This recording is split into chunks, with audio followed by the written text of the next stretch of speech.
Welcome everyone. My name is Emma Shekovac. If you just joined and we haven't introduced ourselves yet. This is an AmplifyChange learning, monitoring and evaluation webinar. This is the second webinar in this series, and throughout this series, we are aiming to explore how we can measure progress towards social norm and policy and law change.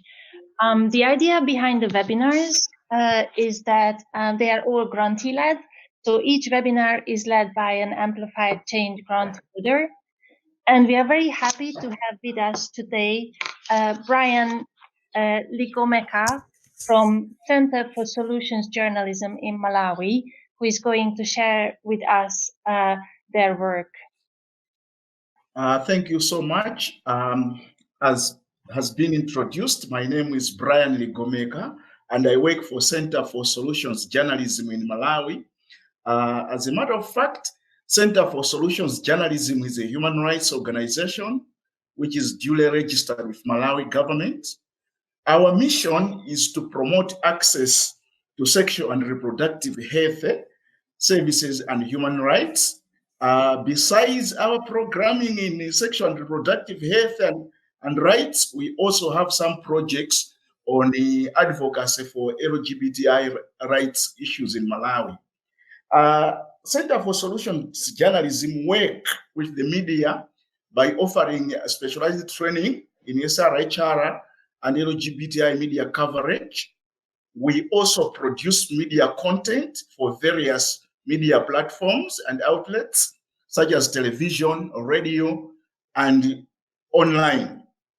We also go to the communities where we work with communities by sometimes sensitizing them on SRHR issues and even training members of the community in advocacy. In our work, we also collaborate with the government by advocating for and even supporting policy and law reforms on issues of sexual and reproductive health. That's more about our organization. The issue of measuring performance and progress, most of the time, in terms of the media work that we do, because sometimes we produce articles for newspapers, articles for television, articles for online and radio. And we have devised a way that we use to measure progress and whether that media content is able to change knowledge and attitude of people towards safe abortion among audiences. At the moment in Malawi, abortion is restricted and we are advocating for law reform, and there is a proposed termination of pregnancy, which we would like to be enacted. So we are working with the media to ensure that they assist us in advocating for that change in policy and the law. The question sometimes which comes is, when we produce those media articles for the various audiences, do they have an impact? And how do we measure that impact? In our work, we conduct an assessment. This assessment is usually conducted among a chosen sample of the audience. And we go around and collect data from that sample of chosen audience. Most of the time, what we do in measuring the changes in their attitude and their knowledge is that we administer a questionnaire at the beginning of our study. And after a duration, say, of 6 months or so, we also administer another questionnaire. In between these two questionnaires, what happens is that we invite the selected study participants to be, say, watching the television program on SRHR that we produce, or to be reading a column in the newspapers which we run. The aim is to see whether the article that we produce can change their attitude and their knowledge. This is why before they are exposed to those articles, they take a questionnaire. After reading and watching TV or listening to the radio for 6 months, they will also answer the same questions which they answered at first. And in the process, we see that some people started to change the way they answer. Somebody will say no, for instance, should abortion be legalized in Malawi? When they are answering before being exposed to articles in the media, they will say no, and they will give their own reasons. But 6 months down the line, after watching, say, our television programs on SRHR or reading the content online, which we provide to them, then when they are answering the same question, you see that they have changed some of them to say, no, indeed it's important that abortion should be legalized in Malawi. So that's the methodology that we use, that a questionnaire is administered before being exposed to articles, and after being exposed to articles, after a duration of 3 months or 6 months, or whatever we may decide, they answer the same questions. And sometimes we even see the changes in their stance, the changes in their attitude towards abortion. From that methodology which we use, we have actually linked a number of things. For instance, at one point, we even started with a very small group that we sampled. We took 20 students who were exposed to the articles on the SRHR and the abortion. The objective of the survey was obviously to assess if professionally written articles on abortion can improve their knowledge and attitude towards safe abortion. We also wanted to find out if positive media articles can actually lead to support for enactment of termination of pregnancy bill in Malawi. And those students were exposed to 32 positive articles advocating for abortion law reform. When we did the second assessment, we found out that 60 respondents had changed their attitude after reading or even being exposed to the articles that we provided to them. And some of them, even after that, we had a focus group discussion, and in our discussion, some of them reasoned that it's important that abortion should be legalized in Malawi to prevent things like disruption among students, or even to accord women their rights to access to sexual and reproductive health, and even to reduce or prevent maternal deaths in Malawi. So we also discovered when we were administering our questionnaire that most young people in Malawi actually access information on SRHR from their peers. We also learned that there is actually limited use of contraceptives amongst the youth. Most of them would use condoms and emergency contraceptives, while the other methods like injectables are not used. So that's what that's how we measure and what we discovered, and even the lessons that we learned in our work. And other lessons, again, we were running most of the content in English, and the feedback that we received was that it's important that we should be running some of the content actually in vernacular languages. We also learned during our focus group discussions that In a conservative society like Malawi, when actually dealing with the issues of abortion, we shouldn't just start with the contentious issue, but we can use a phased approach, maybe starting with issues of teenage pregnancies, unwanted pregnancies, the family planning, contraceptives, and until we progress to the issue of unsafe abortion, abortion up to post-abortion care. So that first approach, where you are even starting from abstinence, the use of condoms, the use of contraceptives, the problem of unsafe abortion, made our work easier, as one of the lessons that we learned. Besides that, another thing that we do is that we also train media practitioners so that they can support the work that we do.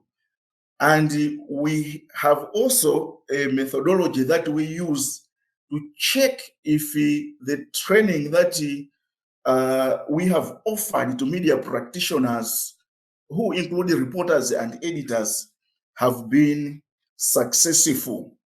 One of the methods that we use is that we initially do a desk analysis of the stories that the media have covered before we offer them training.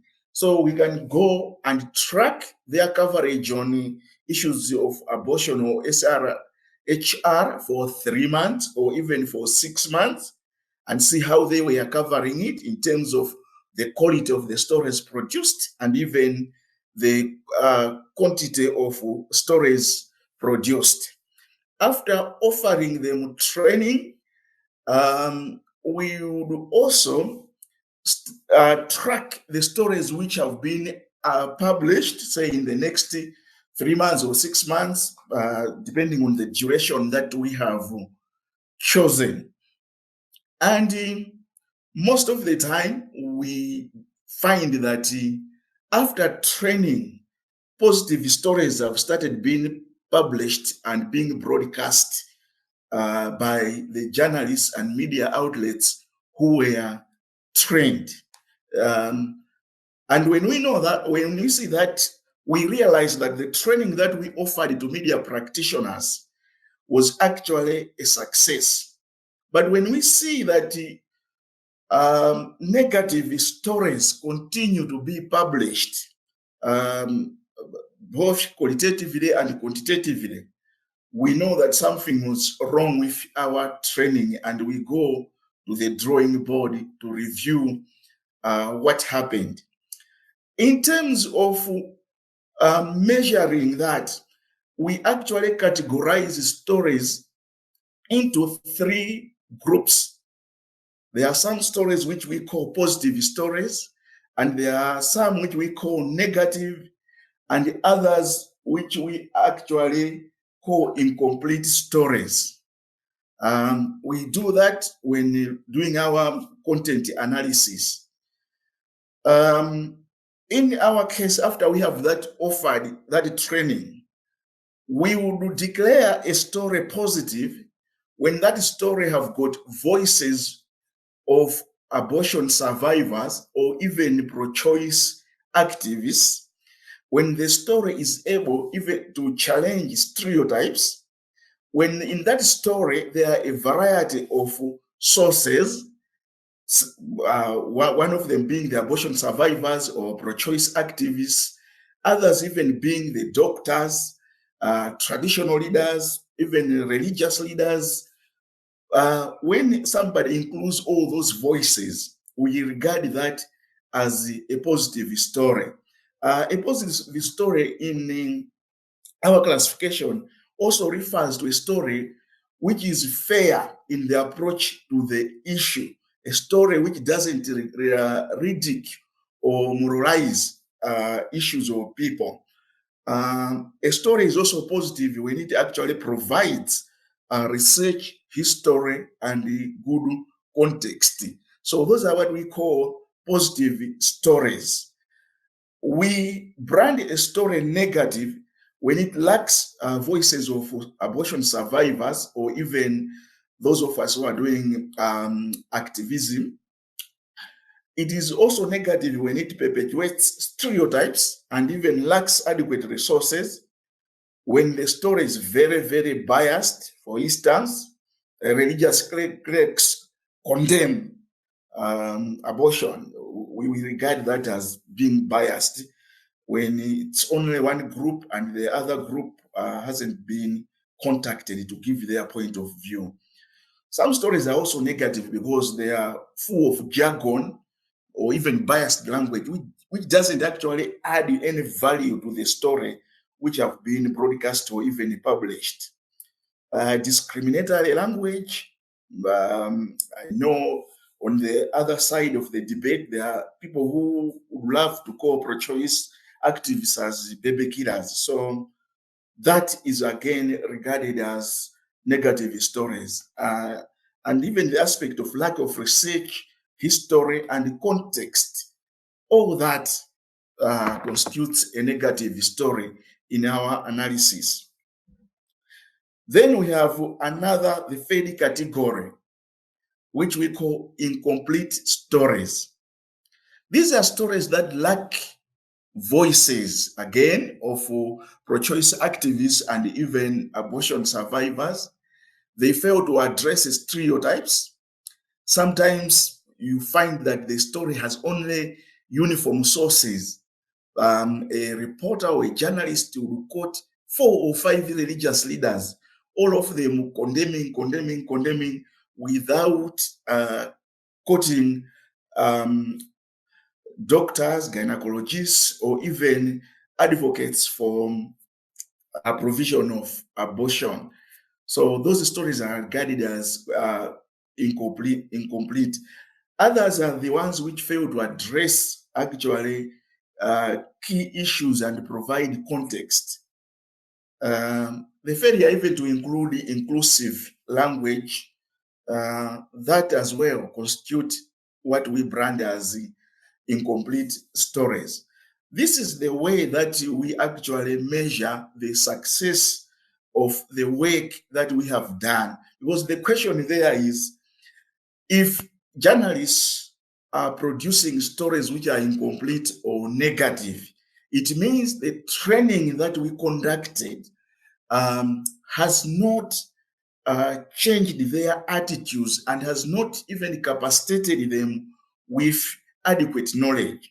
But when journalists are able to produce positive stories which are complete, which are fair, which are balanced, then we know that our training was successful. So we do not just look at the questionnaires which we obviously administer after the training, but we also go to look at the outcome of the training that we offered in terms of what is being published or broadcast. That as well assists us to measure our success in terms of changing the attitude of our trained journalists as well as our audiences.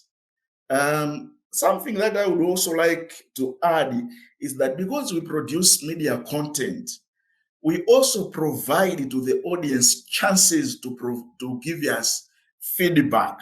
And that feedback that we receive, whether negative, whether undecided, whether positive, also assist us to measure the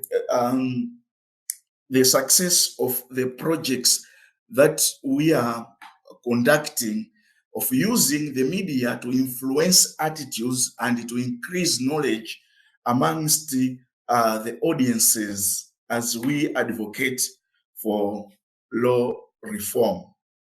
I think I'm talking for 20 minutes or so. And rejoin that. Great, wonderful. Thank you so much, Brian, for the presentation, and also for keeping within the time limit. Wonderful. Thank you. So we would like to see now if you have any questions or comments. Please feel free to use the chat box that we have at the left bottom side of the panel. Wondered if, yeah, Katie, do you have a question? Hi, Brian. This is Katie Northcott from AmplifyChange, and I just had a question about using media as a tool to advocate directly to policymakers and stakeholders, and whether you've had any experience on seeing that as a successful tool directly. Yes, using the media as a stakeholder has been very, very useful in our work. The reason is that the media is able to amplify the issues that we advocate for. We find that the media is indeed an important key stakeholder in the work that we do. The advantage of using the media is that besides communicating the content that is there, it is even able to influence people that you wouldn't expect. It has the capacity to influence other key stakeholders, including religious leaders. Some of the religious leaders who were very critical on the issue of abortion law reform in Malawi have even changed their attitude because of the content that they have accessed, that they have read and listened to on the radio or even TV or newspapers. Actually, as a matter of fact, the number of religious champions in Malawi is increasing. And some of the religious champions have actually accepted to also use the media to advocate for law reform. So that's the use of the media is important, and the media is one of the key stakeholders in issues of sexual and reproductive health. Great, thank you. Thank you. We also have a question from Helen. Do you challenge what you call incomplete stories that appear in the media? Okay.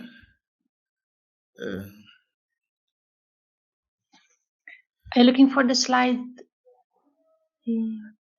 I'm trying to I'm just seeing part of the question. So yeah, so the question was, I want to understand the question. So the question is, do you challenge what you call incomplete stories that appear in the media? So I think you described what you call. Okay. Do we challenge the incomplete stories that appear in the media? Sometimes, most of the time, we challenge the negative stories. Stories which appear because people have motives or people are completely against providing comprehensive sexual and reproductive health services and rights to women and girls. The negative stories, indeed, we challenge them. We write counter stories, we produce counter stories, we explain, we break the myths. But most of the time, people who write incomplete stories, these are journalists in our experience who actually lack knowledge. So negative stories are people who are anti-choice, who are against law reform. Incomplete stories most of the time are done by people, journalists, media practitioners, who lack adequate knowledge on the issue. So what we need is, instead of engaging in a confrontation, we engage them and we recruit them and even offer them training so that they acquire the much needed knowledge that make them produce or write the incomplete stories. So usually incomplete stories, one has just listened to a religious leaders condemning this or a traditional leader, they run with it and they fail to address key issues there. The treatment that we do is to engage those journalists offer them knowledge, offer them resources, materials, and even include them in our trainings. That's how we treat. But for those who we know that these are issues and they are totally against, those we confront and we address, we challenge their stories in the media as well.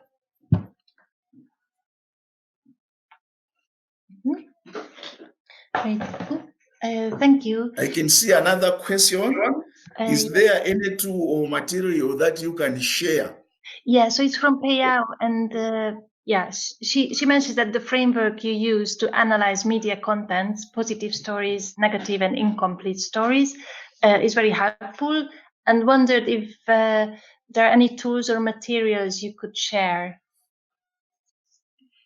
Okay. Yes, there are materials that I can share. I can share one, the questionnaire which we administer to measure the success. I can also share samples of a positive story, negative story, and even incomplete story. I can also share even how we challenged some of the negative stories that have appeared in the media. We can share that. The tool that we use to measure the progress and even samples of the various categorization of the stories that I've referred to. Yeah, that is great. Thank you, and we are happy to have to circulate it to everyone. Thank you for sharing with us. And I can see Zaytuna is typing at the moment. Okay, until we get another question, I was just curious because you mentioned different kind of target audiences from religious leaders to students. Do you find that some media channels are more effective for certain type of advocacy target audiences? Yes. In our advocacy using the media, actually we have categorized the audience into 3 or 4 groups, and we target them with slightly different media products. We have what we call the primary audience in our advocacy, and when we are talking about the primary audience, we are talking about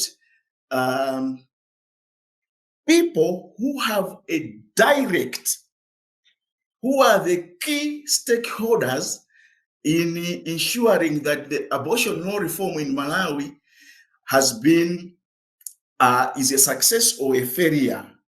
These are the people who will enact actually the termination of pregnancy bill. And to us, primary audience refers to cabinet ministers, members of parliament, because these are the people who when the bill is presented, we will hold the fate of that bill, and we call them primary audience. When we want to reach out to these people, mostly we use print media, because these are the people who will sit down, read policy issues and whatever. So we have primary audience. These are the politicians who can make a decision whether to pass that law or not. Mostly the president, cabinet ministers, and even members of parliament. We also have secondary audience. Secondary audience are people who can actually influence the primary audience to act.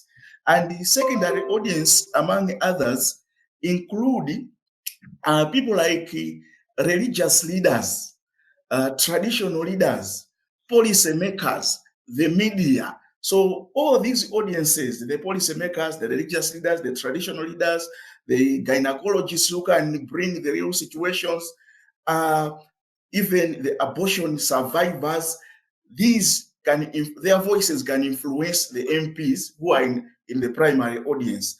We also have a third tier, which we call tertiary audience.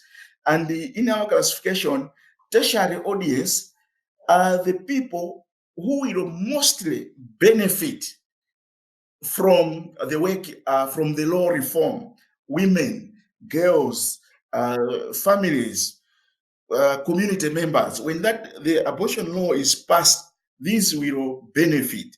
So for the tertiary audience, most of whom are in rural areas of Malawi, we use the radio. That's where we use vernacular language to influence them. That's why sometimes we take members of the tertiary audience and feature them in the media products that we do, so that their voices are heard. So in terms of targeting, those are the people that we target: different categories. The first segment of the MPs and the politicians, cabinet ministers, then the religious traditional policymakers, who are secondary audience, then the tertiary audience, the women and girls who suffer from the consequences of unsafe abortion but cannot make the law on their own. So that's how we categorize our audience segmentation. Mm-hmm.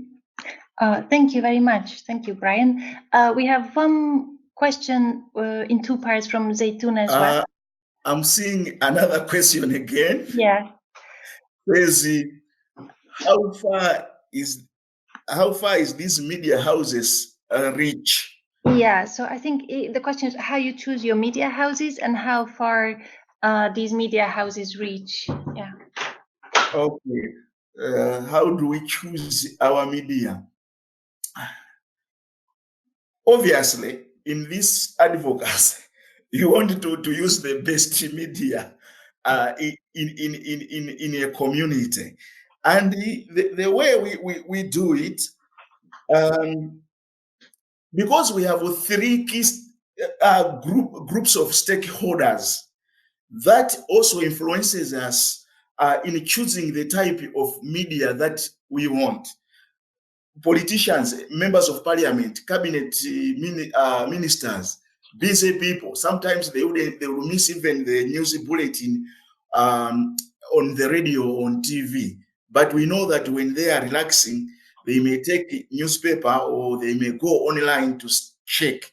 So the type of category will also assist us to choose, to select what type of media to use. So that's it.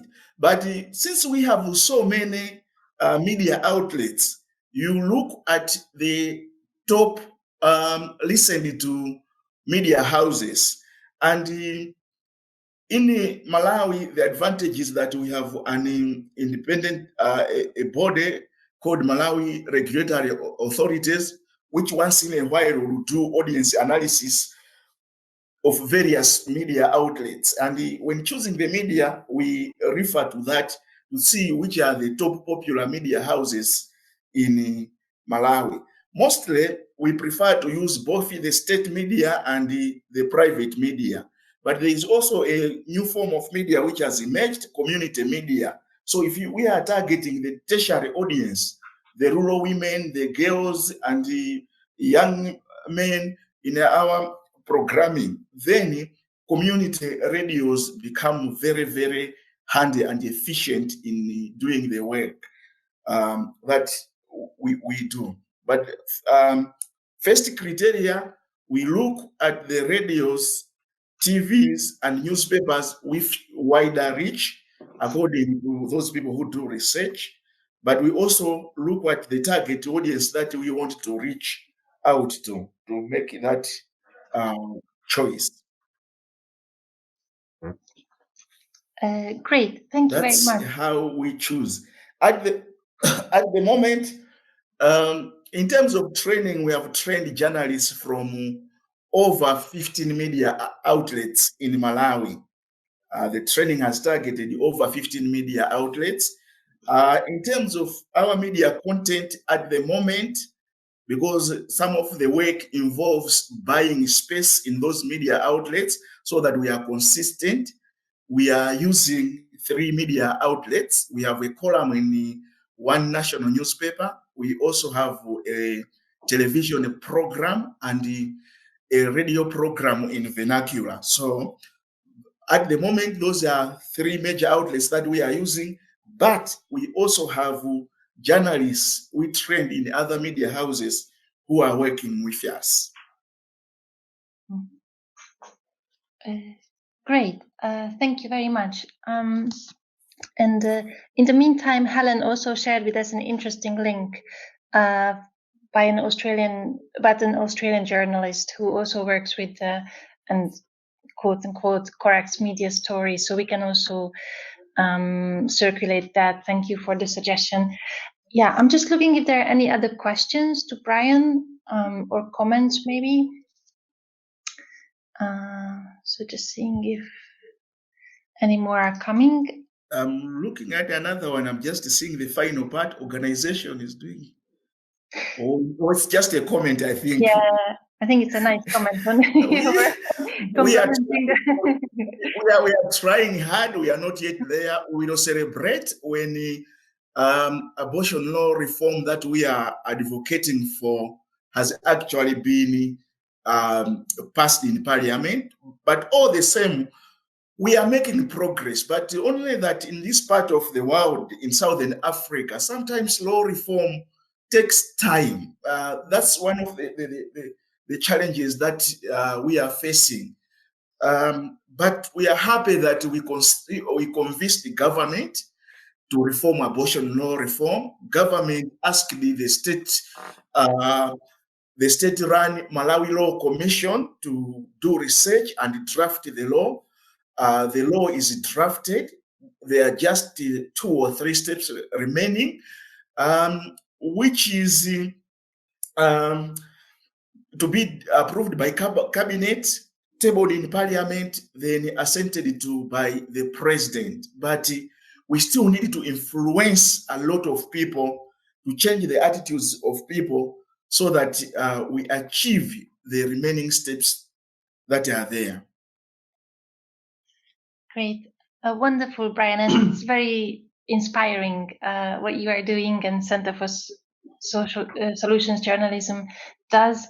Thank you very much for sharing with us your work today and so we could gain a bit of insight into how you work with media and how you monitor the progress. And yeah, thank you very much for the presentation and for everyone for the participation.